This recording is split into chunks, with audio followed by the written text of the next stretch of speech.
kita tahu dalam bab fikih perkhilafan ulama itu rahmat. Ya saya ulang lagi, perkhilafan ulama itu rahmat. Contohnya ya ini, saya ulang lagi ya. Nomor 11 itu. Wasani asyar iku assalamu. Ya terus di sini disebut wa aqalluhu iku assalamu alaikum, pakai al, assalamu alaikum. Wal asohu te kaul sing asoh iku jawazu salamun alaikum, olahe nglafatno mu salamun alaikum. Terus kultu dawe Imam Nawawi al asoh al mansus la yujzihu wallahu a'lam. Jadi menurut Imam Rafi'i boleh salamun alaikum, tidak pakai apa? Al. Itu juga diklaim sebagai al asoh. Tapi menurut Imam Nawawi yang al asoh harus assalamu alaikum, tidak boleh salamun alaikum. Terus wallahu a'lam wa annahu la tajibun niyatul khuruji. Jadi ketika Anda salam tidak harus niat keluar dari apa? Salat. Dengan kamu salam berarti otomatis keluar dari apa? Salat. Nah ini menjadi problem menurut pemikiran banyak ulama, karena ketika masuk sholat harus niat masuk sholat. Karena ketika kita takbir kan bisa takbir demo, ya kan? Kan macam-macam kan? Makanya untuk membedakan itu kan niat. Memang ini kata ulama, bukan kata saya. Sekedar melafadzkan takbir ini kan demo ya takbir. Kamu kagum sesuatu juga takbir. Orang Indonesia itu kadang orang nggak sholat pun bilang subhanallah, memang sudah jadi bahasa nasional. Kalau kaget tuh bilang. Saya punya kenalan Cina itu kalau punya uang ya mohon alhamdulillah. Tak tanya kok bilang alhamdulillah. Orang-orang Islam tuh kalau seneng bilang alhamdulillah. Yang ribet itu kubu sebelah. Kalau orang NU mau layasol itu malah tanya, Gus itu doa orang makan gitu. Kok bisa? Biasanya orang NU kalau makanan sudah keluar mau layasol, ribet kan? Aduh repot itu. Jadi kadang-kadang wiridan itu sudah jadi bahasa nasional. Jadi Cina orang nggak sholat tuh kalau punya uang ya bilang alhamdulillah. Kadang orang yang nggak sholat tanya, datang ke saya, insya Allah. Ya ribet, makanya ulama itu berdebat. Lafaz-lafaz seperti ini itu apakah wiridan, apa adat? Nah untuk membedakan adat dan yang lain maka dibutuhkan niat. Makanya Allahu Akbar harus niat untuk masuk sholat. Nah normalnya salam juga harus niat keluar sholat, biar karena masuknya niat ya keluarnya harus niat. Itu menurut sebagian ulama. Tapi sebagian yang lain enggak lah, kalau selesai tidak perlu niat. Tapi tadi sebetulnya ada problem, jangan-jangan salam ini salam adat. Kebetulan ada temannya masuk terus bilang assalamualaikum, nanti temannya jawab waalaikumsalam. Itu ada kisah nyata. Ini memang naif betul ini. Ada orang alim sholat. Nah, ketika ada yang mau lewat itu kan dihadangi begini ya. Jadi dihadang gini ya, itu Hidin. Yang lewat tuh karena saking nggak pernah ngaji malah tidak salaman. Kagetnya bukan main itu. Ada orang sholat, ada orang mau lewat, kan kesunatannya dihadang begini. Sisi ini santai saja malah ngajak salaman. Wes ribet, ngadepi orang tidak tahu itu ribet. Ya tambah bingung kan, diliwati saja bingung, apalagi sekarang diajak salaman. Kan memang nggak sambung, kulturnya itu nggak sambung. Nah itu kalau bilang assalamualaikum terus pikir kamu waalaikumsalam, ya ribet. Memang ngadepi orang tidak tahu itu ya ribet. Makanya ya agama ini, ngelola agama ini memang. Nah barokahnya ngaji fikih itu beginilah, saya sering cerita. Misalnya kita hafal fikih, takbir itu wajib, rukun. Tapi bentuk ngangkat tangan itu sunnah. Itu barokahnya masya Allah. Andai kan kita menentukan kaifiyahnya, mungkin kita sok suci. Itu pernah ada peneliti cerita ke saya, Gus saya ini orang NU itu pusing. Kenapa? Takbirnya beda-beda. Ada yang terlalu semangat, Allahu Akbar. Apalagi yang was-was, wah itu semangatnya masya Allah. Malah ada yang tanya, itu takbir berkali-kali itu madzhab apa? Jadi orang was-was cobalah bertobatlah, itu jangan sampai jadi madzhab baru. Kalau yang was-was orang bodoh gak masalah. Coba kalau dia orang alim alama, nanti muridnya juga niru. Oh ternyata takbir yang saya itu 3 kali itu. Oh ternyata takbir yang saya itu 7 kali. Itu kalau dia jadi imam. Kalau dia jadi makmum nyampai ini pinggir itu, sampai pinggirnya takut kan bulan baleni. Ada yang kayak orang nggak punya uang, Allahu Akbar tangannya diangkat separuh saja enggak.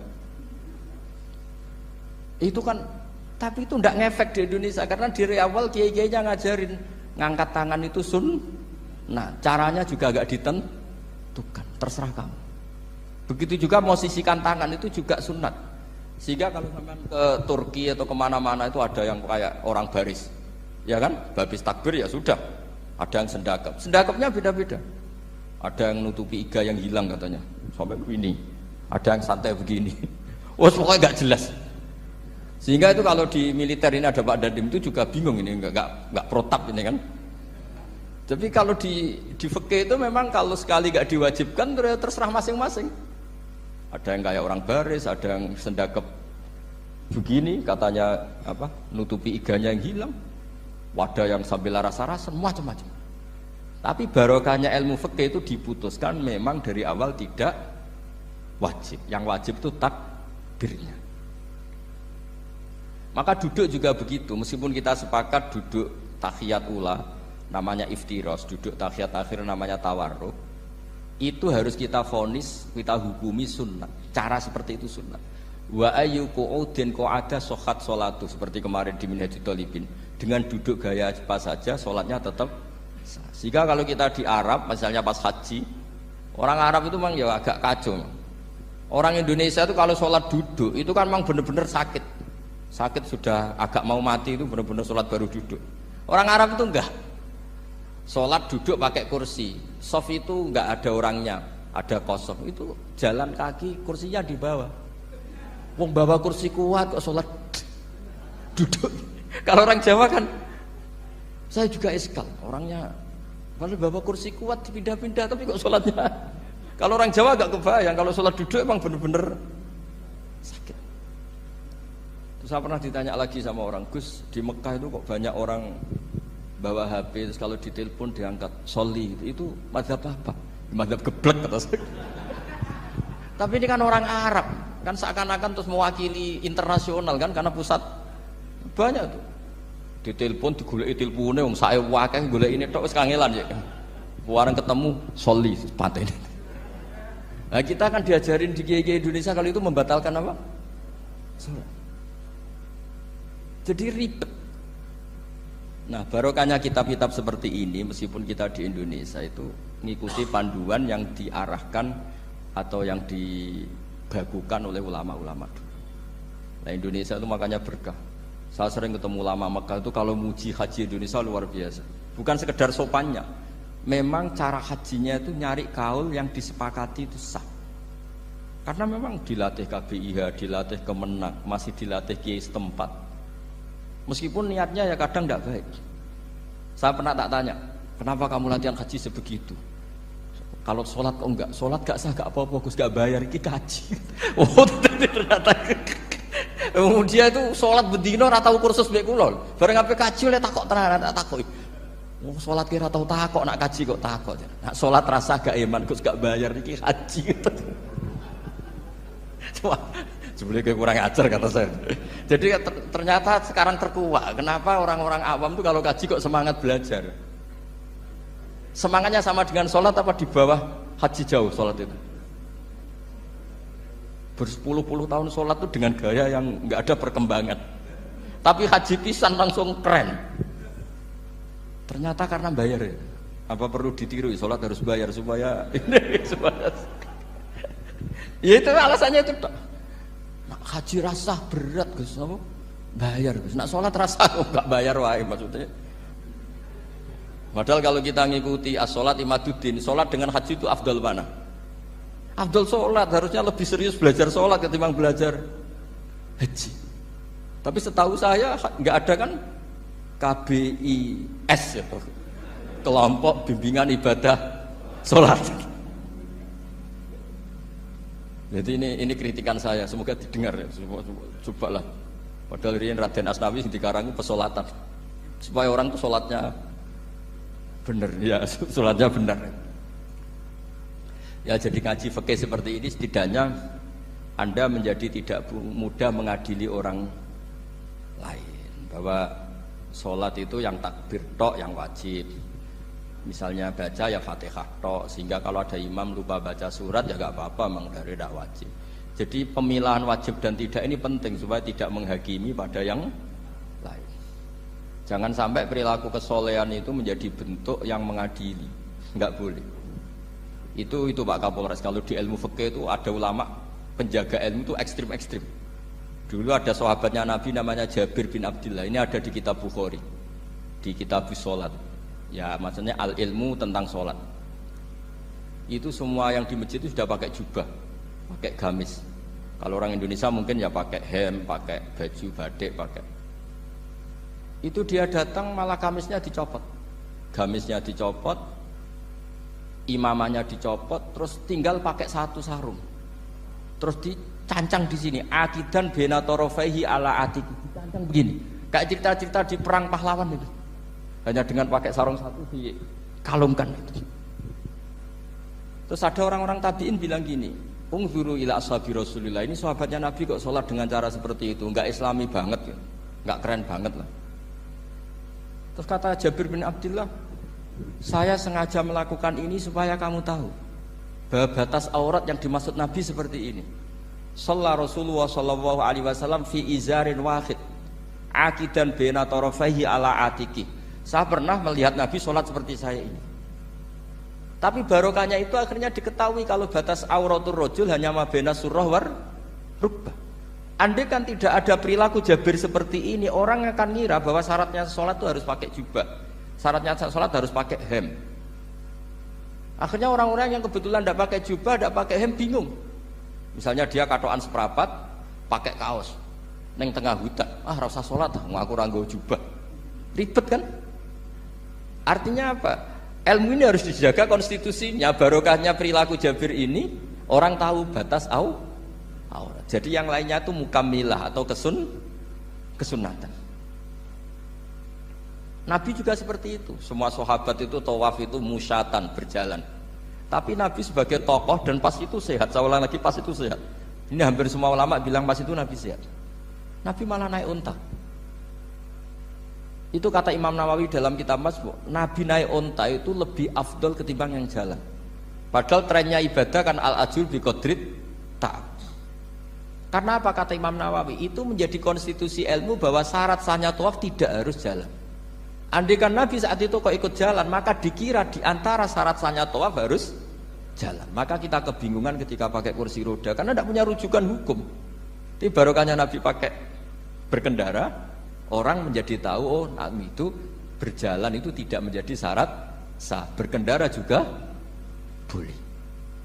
Ya ada juga sahabat yang sengaja omong-omongan, maksudnya tawaf kan kudune meneng wiridan, tapi ada aja omongan untuk menunjukkan kalau ngomong itu tidak membatalkan tawaf.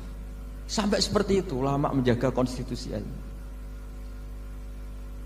Makanya nyuwun sewu kayak kita ini yang anaknya tokoh, apalagi ini di sini ada Gus Albab, termasuk ada saya, yang anak-anaknya tokoh itu memang sudah harus mulai biasa lah. Karena dulu kalau soleh kebangetan itu ngel-ngel orang. Abu Bakar, saya tak cerita Abu Bakar itu soleh banget. Saking solehnya itu ini gak akan ada yang niru, saya yakin. Beliau itu hari pertama diangkat khalifah, hari berikutnya masih dagang di pasar. Singkat cerita ditegur supaya tidak usah dagang, dicukupi negara. Beliau setuju, dapat gaji. Setelah mau meninggal, semua gajinya itu disuruh ganti uang pribadi karena beliau merasa tidak nyaman. Mau mengkhidmati negara kok minta uang, ganti soal uang pribadi, diganti. Nah, itu ya tentu tidak wajib, pejabat juga agak minat niru. Nah tapi lucunya apa? Sayyidina Umar ketika Abu Bakar sudah meninggal itu kritiknya lucu. Kamu itu solehnya berlebihan. At-ab taman ba'dat. Sing repot sing genti. Nak soleh kok aja nemen-nemen. Mesti nak soleh ya dikira-kira lah, aja nemen-nemen. Sakake sing ngenteni repot. Makanya saya sering jagungan sama putra-putrane Mbah Mun itu keluarnya gitu. Abai wis alim, ganteng. Pengaruhnya gede, diterima semua pihak, repot sing gede ku. Mulane kula niku husnudzon ana kiai kok pas-pasan iku mesti wis iku dianggap strategi lah dengan cara seperti itu. Loh iya loh, kalau misalnya kita hanya Kapolres itu anak kita kan bisa Kapolda. Tapi kalau kita sudah Kapolri itu anaknya juga jadi Kapolda, belum kayak bapaknya kan. Jadi Kapolres belum kayak. Jadi kalau bapaknya hanya Kapolres kan anaknya masih gampang lah, nanti Kapolda sudah ngelangkai kan. Jadi kadang-kadang itu artinya ulama dulu itu hebat cara Makanya kamu jangan kaya-kaya banget, jangan sukses-sukses banget. Kasihan anak kamu nanti ini. Kasihan itu. Makanya saya sebenarnya jadi kiai itu yang ingin bener-bener banget, tapi sakit santriku lah kira-kira. Ini bukan justifikasi, tapi ini cerita saja cerita. Jadi di antara makalahnya Sayyidina Umar yang terkenal itu komentar Abu Bakar itu at-abta man ba'dak. At-abta ngel-ngel no sira man ing wong ba'daka sausti sira. Kowe iku terlalu bener sing repot aku iki penggantimu. Enggak aku maksa soleh tetep ora koyo Abu Bakar. Maksa soleh nek koyo kowe nek soleh kira-kira lah aja nemen-nemen gitu. Jadi penggantinya itu. Ini cerita ya, jadi saya mohon. Nah, barokahnya itu juga kesolehan yang massal itu diakui oleh ulama. Termasuk begini misalnya nyuwun sewu, Nabi itu menyebut kesolehan itu ya termasuk wa fi buti ahadikum sedekah. Kowe ngeloni bojomu ya sedekah. Ayati ahaduna syahwatahu wa walahu ajrun. Masa urusan gitu dapat pahala ya Rasulullah? Jawab Nabi enteng. Ali salawatu aha fi haramin akana alaihi wisrun, kalau dia begitu sama selain istrinya kan dosa. Ya berarti kalau sama istrinya ibadah, tidur ya ibadah, kumpul istri ibadah, bercengkrama sama keluarga ibadah. Akhirnya ulama bikin satu hukum yang luar biasa. Di antara hukum yang di kitab usul fikih itu begini. Mubah itu udah ada. Itsmamin mubahin illa wa yatahaqqaqu bihi tarku haramimma. Fa'il zamu minas sukun tarkul qatli wa minas sukut tarkul qadzaf wal ghibah. Sehingga kita ulama misalnya melihat orang kampung sekatokan seperapat ning omah ngomel mbek bojone, mbok ngomel mbek anake, ini luar biasa karena ndak di diskotik, ndak di tempat-tempat yang seperti itu. Ana wong ning omah nglamun rokokan wis delok tikus liwat misal. Lumayan ra delok gambar porno. Itu ada ulama yang berpikir itu karena tidak ada sesuatu yang mubah kamu lakukan kecuali saat itu Anda meninggalkan keharaman. Makanya kata ulama mubah itu tidak ada karena saat melakukan mubah artinya Anda tarkul haram. Wa tarkul haram wajib, berarti fal mubah wajib. Sehingga ulama misalnya sampean turu mulai barisan nanti subuh, hadza taraka zina wa taraka sariqah wa taraka kadza wa kadza. Semoga malaikat pakai usul fikih itu. Kalau malaikat pakai usul fikih itu, kamu tidur habis isya sampai subuh, hadza tarokal ma'asi kasirah. Lah yang ribet kalau malaikatnya bagian khusuk, hadza tarokat tahajud wa tarokal witra wa tarokal itu ribet itu. Nah kita semoga malaikatnya yang percaya pendapat tadi. Jadi ada dua pandangan, ada ulama mengatakan mubah itu tidak ada karena tidak ada orang yang sedang melakukan mubah kecuali saat itu pasti meninggalkan keharaman. Makanya ini sirinya kenapa dulu kiai-kiai top itu sering jagungan. Orang tahu semua lah, Mbah Zubair sering jagungan, dulu Mbah Tur ya sering jagungan di depan Masjid Menara. Karena ingin mensuasanakan bahwa untuk menikmati hidup itu tidak harus dengan keharaman. Jagungan mbek konco ya seneng, gejul-gejulkan mbek konco ya seneng. Ini anggap saja perlawanan terhadap supaya tidak nikmati maksiat. Wa qutbu hadzal al-istidzad bil mubahat kata Imam Ghazali. Inti beragama ini adalah nikmati sesuatu yang dihalalkan oleh Allah Subhanahu.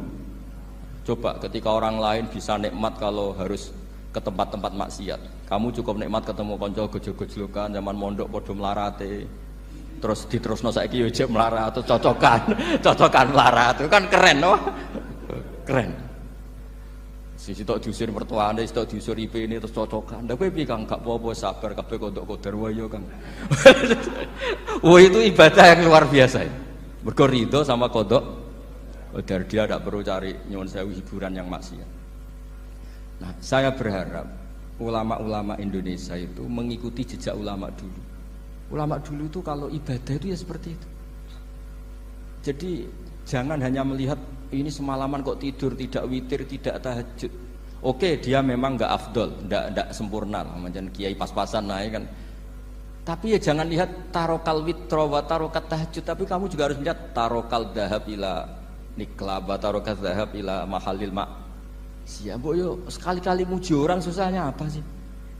Suudzon itu dikurangi lah, sekali-kali muji orang lah. Jadi kalau ada orang tidur hadza tarokal maasi, alhamdulillah. Meskipun ya rada damu-amu sithik tarokal maasi wa tarokat taat. Ya sudahlah enggak apa-apa lah, tapi lah di sini terus kualitas. Nah, dengan cara itu Anda bisa membaca Quran secara fasih, wa min ayatihi manamukum billaili wan nahar. Lu kenapa sekedar tidur kok dianggap wa min ayati? Di mana-mana ayat itu kan hal-hal yang luar. Ini tentang tidur saja kok dianggap ayat. Itu bisa dimaknai keren kalau Anda pakai kaidah usul fikih, yaitu dengan tidur berarti Anda meninggalkan sekian maksiat. Sehingga disebut wa min ayatihi manamukum bil laili wan nahar. Nah, saya berharap konstitusi seperti ini jalan terus. Ya saya baca ya sampai salam selesai. Wa akmaluhu assalamualaikum warahmatullahi marroten yaminan wasimalan. Multafitan fil ula hatta yura khadduhul aiman. Tapi itu hanya akmal loh ya. Jadi ukuran paling sempurna kalau salam itu melengak ke kanan sampai dengan pengandaian ini bisa dilihat dari belakang. Tapi tetap saja itu ukuran apa? Akmal, tidak menjadi syarat sah. Jadi ya sampai melengak gini sampai kira-kira terlihat dari apa? Belakang. Tapi ukuran itu tetap akmal hatta yura khadduhul aiman. Wa fisaniyah saat terusnya alisar terus nawian assalam alaman an yamini wa yasari minal malaikati. Dia meniatkan salam itu kepada orang-orang di sisi kanannya mulai malaikat dan manusia dan jin. Wayan wil imamu assalama alal muqtadin wahum arrodda alaih wahum yanwauna napa arrodda alaih. Jadi wahum yanwuna arrodda alaih. Jadi imam niat salam untuk makmum, makmum niat membalas salamnya apa? Imam. Tapi itu saya ulang lagi hanya akmal. Terus asal isya asar tartibul akan kama dzakarna. Jadi pentingnya, jadi jangan kira terus ngaji kalau wasunanuhu wa akmaluhu tidak penting, itu penting sekali. Barokahnya status akmal dan sunnah ini kita tidak mudah menvonis orang lain karena kita tahu ibadah itu hanya berstatus sunnah. Coba kalau nggak ada ketentuan itu, kita akan mudah menyalahkan orang. Salam kok orang melengak blas itu sholatnya sah atau orang?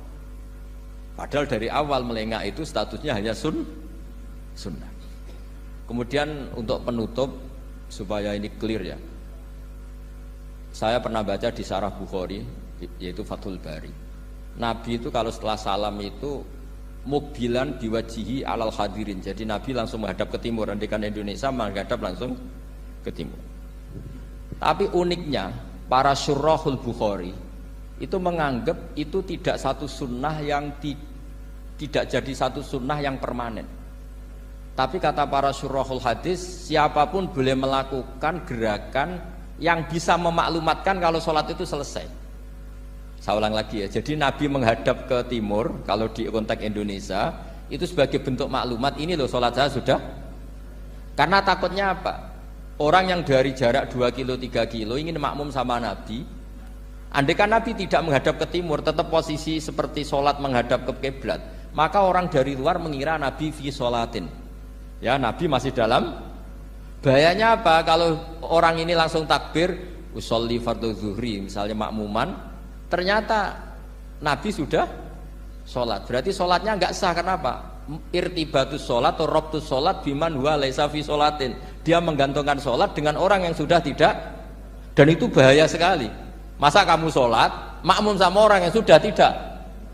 Nah semenjak itu terus ada aturannya ulama, siapapun yang jadi imam harus memaklumatkan diri dengan cara apa saja supaya menunjukkan kalau sholat itu selesai. Makanya adat kiai-kiai kita tetap menghadap kiblat tapi namanya astagfirullahaladzim. Itu sebetulnya memaklumatkan. Lo nak niat banter nyentak pangeran masuk istighfar biantre gak sopan blas astagfirullahaladzim. Itu sebetulnya itu memang maklumatkan iki lho jong sholatku wis bar. Nah aku apa makmum masbuk sing ijek sholat atau cuma makmum aku gitu. Terus ada yang separuh-separuh ya tidak madhep wetan, madhep ngulon, madhep ngalor. Itu ya sedengan gitu maksudnya sedengan. Karena memang kata Syurahul Bukhari butuhnya itu apa? Imam punya gerakan yang menunjukkan kalau sholatnya itu selesai supaya nggak dikira fi sholatin kemudian ada yang ya clear ini ya. Jadi tidak perlu diperdebatkan kenapa sih ada yang menghadap timur, ada yang menghadap ke utara, ada yang tetap menghadap ke kib. Itu nggak perlu diperdebatkan, itu semuanya ada ilmunya, yaitu filosofinya apa? Ada gerakan yang menunjukkan kalau dia sholatnya selesai supaya tidak ada yang ikut. Sekali ada yang ikut berarti nanti apa? Robtus sholati biman laisa fi sholatin, yaitu menggantungkan sholat dia dengan orang yang hakikatnya sudah ada sholat. Ya nyuwun ngapunten sanget. Assalamualaikum warahmatullahi wabarakatuh.